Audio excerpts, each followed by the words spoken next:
ನಮಸ್ಕಾರ ವೀಕ್ಷಕರೇ, ನ್ಯಾಷನಲ್ ಟಿವಿಗೆ ಸ್ವಾಗತ. ನಾನು ಸ್ವಾತಿ ಸಾಲೆನ್. ಕೆಲವೊಂದು ಸಿನಿಮಾಗಳು ನೈಜ ಘಟನೆನ ಆಧಾರಿತವಾಗಿ ಇಟ್ಕೊಂಡ್ರು ಕೂಡ ಅದಕ್ಕೆ ಕೆಲವೊಂದು ಸಂಕಷ್ಟಗಳು ಬರೋದು ನಾವು ಕಂಡೇ ಇರ್ತೀವಿ. ಸೊ ಅಂಥದ್ದೇ ಈಗ ಒಂದು ಬಾಸ್ ಅನ್ನೋ ಸಿನಿಮಾ ಇತ್ತೀಚೆಗಷ್ಟೇ ಭಾರಿ ಸುದ್ದಿಯನ್ನ ಮಾಡಿತ್ತು. ಅದು ಕೂಡ ಯಾವ ಸಿನಿಮಾ ಅಂದರೆ ಅದು ದರ್ಶನ್ ಅವರ ಒಂದು ಸಿನಿಮಾ ಆಗಿರ್ಬೋದು, ದರ್ಶನ್ ಅವರ ಒಂದು ಜೀವನದ ಆಧಾರಿತವಾಗಿರುವ ಕಥೆ ಆಗಿರ್ಬೋದು, ಅಥವಾ ರೇಣುಕಾ ಸ್ವಾಮಿಯ ಒಂದು ಹತ್ಯೆ ಆಯಿತು. ಸೊ ಆ ಪ್ರಕರಣದ ಸುತ್ತ ನಡೆದಿರುವಂಥ ಘಟನೆ ಅಂತ ಆ ಸಿನಿಮಾ ನೈಜ ಘಟನೆಗಳನ್ನು ಹೋಲುತ್ತೆ. ಈ ಥರ ಸಾಕಷ್ಟು ಸುದ್ದಿಗಳಾಗಿತ್ತು. ಬಟ್ ಇದನ್ನೆಲ್ಲೂ ಕೂಡ ಚಿತ್ರತಂಡದವರು ಯಾವುದೇ ಒಂದು ಕ್ಲೂ ಅನ್ನು ಕೂಡ ಕೊಟ್ಟಿಲ್ಲ. ಆದರೆ ಈ ಟ್ರೈಲರ್ ಅನ್ನು ನೋಡಿದಾಗ, ಆ ಟೀಸರ್ ಅನ್ನು ನೋಡಿದಾಗ ಗೊತ್ತಾಗುತ್ತೆ ಇದು ರೇಣುಕಾ ಸ್ವಾಮಿಯ ಕೊಲೆ ಪ್ರಕರಣದಲ್ಲಿ ಆಗಿರುವಂಥ, ಅಂದರೆ ಆ ಸುತ್ತ ನಡೆದಿರುವಂಥ ಘಟನೆಯನ್ನ ಆಧಾರಿತವಾಗಿ ಇಟ್ಕೊಂಡಿರುವಂಥ ಘಟನೆ. ಸೊ ಎಲ್ಲ ಇನ್ಕ್ಲೂಡ್ ಆಗಿದೆ. ಆ ಶೆಡ್ ಆಗಿರ್ಬೋದು, ಆ ರಾಜಕೀಯ ಆಗಿರ್ಬೋದು, ಈ ಥರ ಒಂದು ಪಾಠ ಆಗಿರ್ಬೋದು, ಈ ಥರ ಒಂದು ಸಂದೇಶವನ್ನ ಇಟ್ಕೊಂಡು ಈ ಸಿನಿಮಾವನ್ನ ಮಾಡ್ತಾ ಇದ್ದಾರೆ. ಸೊ ಈ ಶೆಡ್ ಅಂತ ಬಂದಾಗ ಆಲ್ರೆಡಿ ನೆನಪಾಗೋದು ಆ ದರ್ಶನ್ ಅವರು ಮತ್ತೆ ರೇಣುಕಾ ಸ್ವಾಮಿ ಪ್ರಕರಣದಲ್ಲಿ ಆಗಿರುವಂತಹ ಕೆಲವೊಂದು ಘಟನೆಗಳು. ಸೊ ಆ ಘಟನೆನ ಆಧಾರಿತವಾಗಿ ಇಟ್ಕೊಂಡು ಬಾಸ್ ಅನ್ನೋ ಸಿನಿಮಾವನ್ನ ಮಾಡ್ತಿದ್ದಾರೆ.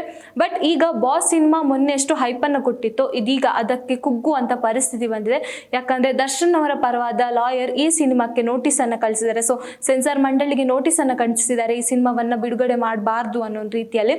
ಸೊ ಇಲ್ಲಿ ಬಾಸ್ ಅಂತ ಹೇಳಿದಾಗ ಬಾಸ್ ಆಗಿ ಪಾಸಿಟಿವ್ ಆಗಿ ಕಾಣಿಸ್ಕೊಳ್ಳೋದು ದರ್ಶನ್ ಅವರೇ ಅನ್ಸುತ್ತೆ. ಯಾಕಂದ್ರೆ ದರ್ಶನ್ ಅವ್ರನ್ನ ಇಲ್ಲಿ ಎಲ್ಲೂ ನೆಗೆಟಿವ್ ಆಗಿ ಕಾಣಿಸ್ಕೊಳ್ಳೋಕೆ ಬಿಡಲ್ಲ. ಅಥವಾ ಏನಿರ್ಬೋದು ಈ ಕತೆ ಸುತ್ತ ಏನಿರ್ಬೋದು, ಅಟ್ಲೀಸ್ಟ್ ನಮಗೂ ಗೊತ್ತಿಲ್ಲ ಏನಾಗಿದೆ. ಆ ಪ್ರಕರಣ ಇನ್ನೂ ಕೂಡ ನಡೀತಾನೆ ಇದೆ. ದರ್ಶನ್ ಅವ್ರು ಮತ್ತೆ ರೇಣುಕಾ ಸ್ವಾಮಿ ಪ್ರಕರಣ ಇನ್ನೂ ಕೂಡ ನಡೀತಾನೆ ಇದೆ. ಅದಕ್ಕೆ ಇನ್ನೂ ಕ್ಲಾರಿಟಿ ಸಿಕ್ಕಿಲ್ಲ. ಬಟ್ ಅವ್ರು ಹೇಗೆ ಈ ಸಿನಿಮಾವನ್ನ ಆ ಥರ ಒಂದು ತಗೊಂಡು ಹೋಗ್ತಾರೆ ಅಂದರೆ ಕ್ಲಾರಿಟಿ ಇಟ್ಕೊಂಡು ಯಾವ ರೀತಿ ಸಿನಿಮಾವನ್ನ ಮಾಡ್ತಿದ್ದಾರೆ ಅಂದರೆ ಈ ವಿಷಯವನ್ನ ಏನಾದರೂ ಜನಗಳಿಗೆ ತಲುಪಿಸೋಕೆ ಈ ಥರ ಮಾಡ್ತಿದ್ದಾರೆ. ಅಂದರೆ ಈಗ ಎಲ್ಲೋ ಒಂದು ಕೆಲವು ಘಟನೆಗಳು ಎಷ್ಟೋ ಜನಕ್ಕೆ ಮರೆಮಾಚ್ತಾ ಹೋಗುತ್ತೆ. ಅಂತ ಮರೆಮಾಚೋ ವಿಷಯವನ್ನ ಇವರೇನಾದರೂ ಹೇಳೋಕೆ ಹೊರಟಿದ್ದಾರೋ. ಸೊ ಸಾಕಷ್ಟು ಗೊಂದಲಗಳು ಈ ಸಿನಿಮಾ ಸುತ್ತಾಡ್ತಾ ಇದ್ರು ಕೂಡ ಈ ಸಿನಿಮಾಕ್ಕೆ ಯಾಕೆ ಈಗ ಅಂದ್ರೆ ಒಂದು ಕಡಿವಾಣ ಹಾಕಲಾಗಿದೆ ಅಂದ್ರೆ ಬಾಸ್ ಸಿನಿಮಾಕ್ಕೆ ಯಾಕೆ ಇಷ್ಟು ಕಡಿವಾಣ ಹಾಕಲಾಗಿದೆ, ಅದು ಕೂಡ ದರ್ಶನ್ ಅವರ ಪರವಾದ ಲಾಯರೇ ಅದಕ್ಕೆ ಒಂದು ಸೆನ್ಸಾರ್ ಮಂಡಳಿಗೆ ಹೋಗಿ ಆ ಸಿನಿಮಾವನ್ನ ರಿಲೀಸ್ ಮಾಡೋಕೆ ಬಿಡ್ತಾ ಇಲ್ಲ ಅಂದಮೇಲೆ ಆ ಪ್ರಕರಣ ತುಂಬಾ ಒಂಥರ ವಿಶೇಷ ಅಥವಾ ದೊಡ್ಡ ಪ್ರಕರಣ ಅಂತಾನೆ ಹೇಳ್ಬೋದು. ಸೊ ಹಾಗಾಗಿ ಬಾಸ್ ಸಿನಿಮಾಕ್ಕೆ ಈಗ ಒಂದು ಸೆನ್ಸಾರ್ ಮಂಡಳಿಗೆ ಈ ಒಂದು ನೋಟಿಸ್ ಹೋಗಿರುವಂತದ್ದು, ಅದು ಕೂಡ ದರ್ಶನ್ ಅವರ ಪರವಾದ ಲಾಯರ್ ಇಂದ.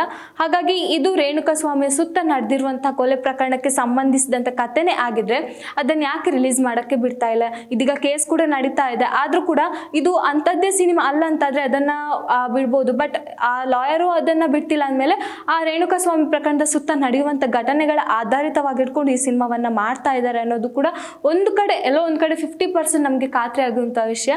ಸೊ ಇದರಲ್ಲಿ ದರ್ಶನ್ ಅವರು ಬಾಸ್ ಅನ್ನೋ ಅಂದ್ರೆ ಬಾಸ್ ಅನ್ನ ಟೈಟಲ್ ಇಟ್ಕೊಂಡಿದ್ದಾರೆ. ಸೊ ಎಲ್ಲರೂ ದರ್ಶನ್ ಅವ್ರನ್ನ ಕರೆಯೋದೇ ಡಿ ಬಾಸ್ ಅನ್ಕೊಂಡು. ಸೊ ಬಾಸ್ ಅನ್ನೋ ಟೈಟಲ್ ದರ್ಶನ್ ಅವ್ರಿಗೆ ಹೋಲುತ್ತೆ ಅನ್ನೋ ಒಂದು ಮಾತು, ಅಂದ್ರೆ ಒಂದು ಚಟುವಟಿಕೆ ನೋಡ್ಬೋದು, ಈ ಒಂದು ಸಂದರ್ಭದಲ್ಲಿ ಊಹಿಸ್ಕೊಳ್ಬಹುದಾದಂತ ಒಂದು ವಿಷಯ ಆಗಿದೆ. ಸೊ ಹಾಗಾಗಿ ದರ್ಶನ್ ಅವ್ರಿಗೆ ಅಂದ್ರೆ ದರ್ಶನ್ ಮತ್ತೆ ರೇಣುಕಾ ಸ್ವಾಮಿ ಪ್ರಕರಣದ ಸುತ್ತ ಆಗಿರುವಂತ ಘಟನೆಗಳು, ಆಮೇಲೆ ಪವಿತ್ರ ಅವರು ಇದ್ದಂಥ ಘಟನೆಗಳು, ಈ ಎಲ್ಲ ಆಧಾರಿತ ಘಟನೆಗಳಾಗಿರ್ಬೋದು, ಆ ಶೆಡ್ ಅಥವಾ ರಾಜಕೀಯವಾಗಿ ಬಂದಿರುವಂತ ಕೆಲವೊಂದು ಆ ಒಂದು ಘಟನೆಗಳಾಗಿರ್ಬೋದು, ಇದೆಲ್ಲ ಈ ಸಿನಿಮಾದಲ್ಲಿ ಇದೆ. ಆ ಟ್ರೈಲರ್ ನೋಡಿದಾಗ ಅದೆಲ್ಲ ಕಾಣಿಸ್ಕೊಳ್ಳುತ್ತೆ ಅನ್ನೋದು ಅವರ ಒಂದು ನಿಜ ಜೀವನದ ಪ್ರಕರಣವನ್ನು ಆಧಾರಿತವಾಗಿ ಇಟ್ಕೊಂಡು ಮಾಡಿರುವಂಥ ಸಿನಿಮಾ ಅಂತಾನು ಕೂಡ ಸಾಕಷ್ಟು ಒಂದು ಸುದ್ದಿಗಳು ಹರಿದಾಡ್ತಾ ಇದೆ. ಸೊ ಅಂತ ಒಂದು ಸಿನಿಮಾಕ್ಕೆ ಈಗ ಸೆನ್ಸಾರ್ ಮಂಡಳಿಗೆ ನೋಟಿಸ್ ಹೋಗಿದೆ, ಆ ಸಿನಿಮಾವನ್ನ ಬಿಡುಗಡೆ ಮಾಡಬಾರ್ದು ಅನ್ನೋದು. ಈ ಸಿನಿಮಾ ಕೂಡ ಸೈಲೆಂಟ್ ಆಗಿ ಅನೌನ್ಸ್ ಆಯಿತು, ಯಾರಿಗೂ ಗೊತ್ತಿರಲಿಲ್ಲ ಬಾಸ್ ಅನ್ನೋ ಸಿನಿಮಾ ಮಾಡ್ತಿದ್ದಾರೆ. ಇದು ಕೂಡ ಒಂದು ದರ್ಶನ್ ಅವರ ಜೀವನದ ಆಧಾರಿತ ಆಗಿರ್ಬೋದು ಅಥವಾ ರೇಣುಕಾ ಸ್ವಾಮಿ ಜೀವನದ ಆ ಘಟನೆ ಆಧಾರಿತವಾಗಿರುವ ಕಥೆ ಅಂತ ಯಾರಿಗೂ ಗೊತ್ತಿರಲಿಲ್ಲ. ಎಲ್ಲೋ ಒಂದ್ ಕಡೆ ಸಡನ್ ಆಗಿ ಪ್ರೆಸ್ ಮೀಟ್ ಮಾಡ್ತಾರೆ, ಆಗ ಎಲ್ಲ ಗೊತ್ತಾಗಿದೆ. ಬಟ್ ಅದನ್ನ ಈಗ ಮುಚ್ಚು ಹಾಕುವಂತ ಒಂದು ಪ್ರಕರಣ ಈಗ ನಡೀತಾ ಇದೆ. ಸೊ ಈ ಕೇಸ್ ಎಲ್ಲಿ ತನಕ ಹೋಗ್ಬೋದು, ಈ ಸಿನಿಮಾ ನಿಜವಾಗ್ಲೂ ರಿಲೀಸ್ ಆಗಕ್ಕೆ ಬಿಡಲ್ವಾ ಅನ್ನೋದು ಕೂಡ ನಾವು ಕಾದ್ ನೋಡ್ಬೇಕಾಗುತ್ತೆ.